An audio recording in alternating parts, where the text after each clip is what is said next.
എല്ലാ തരത്തിലുള്ള ഭാഷക്കാരും ഒരുമിച്ച് ജീവിക്കണം, എല്ലാ തരം ഭക്ഷണം കഴിക്കുന്നവർക്കും ഇന്ത്യയിൽ പുലരാനാവും, അല്ലെ? ഏത് ഭാഷ സംസാരിക്കുന്ന, ഏത് ആരാധനാ രീതി പിന്തുടരുന്ന ആൾക്കാർക്കും ജീവിക്കാൻ, എല്ലാവർക്കും സർവ മത സമഭാവനയോടുകൂടി ജീവിക്കാൻ കഴിയുന്ന ഒരിടമാണ് ഇന്ത്യ എന്ന് പറഞ്ഞതിനാണ് ഗാന്ധിയെ നാദറ വിനായക് ഗോഡ്സെ വെടിവെച്ച് വന്നത്, അല്ലെ? അപ്പൊ ആ ചരിത്രമാണ് ഇതിലുള്ളത്. ഇത് നമ്മൾ മനസ്സിലാക്കേണ്ടത്, നമ്മുടെ രാജ്യം ഒരു ജനാധിപത്യ മതേതരത്വ റിപ്പബ്ലിക് ആകണമെങ്കിൽ ഗാന്ധി ചെയ്ത ഈ പ്രവർത്തനം ഓർക്കണം. അതിനനുസരിച്ച് നമ്മൾ ഇന്നും പ്രവർത്തിക്കണം എന്ന് പറയുന്ന ഒരു സന്ദേശമാണ് നിങ്ങൾക്ക് ഇതിൽ നിന്ന് കിട്ടുന്നത്. അപ്പൊ ആ യാത്ര ഞങ്ങൾ പിന്തുടർന്നു. ഞാനും ഈ പറയുന്ന നേരത്തെ ഫോട്ടോ എടുത്ത മാമനും ഞാനും പിന്നെ മുരളി എന്ന് പറഞ്ഞു കൊടുത്ത ചിത്രകാരനും കൂടി ഈ പറയുന്ന സ്ഥലങ്ങളിൽ കൂടി ഒക്കെ, ഗാന്ധി നടന്ന സ്ഥലങ്ങളിൽ കൂടി ഒക്കെ രണ്ടാമത് പോയിട്ട് അപ്പൊ പഴയ ഫോട്ടോസും ഉണ്ട്, അതിൻ്റെ ഉള്ളിൽ പുതിയ ഫോട്ടോസും ഉണ്ട്.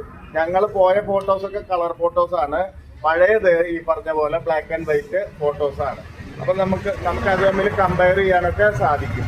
അപ്പോൾ അതാണ് ഇതിന്റെ ആകെ തുക എന്ന് പറഞ്ഞ എക്സിബിഷന്റെ.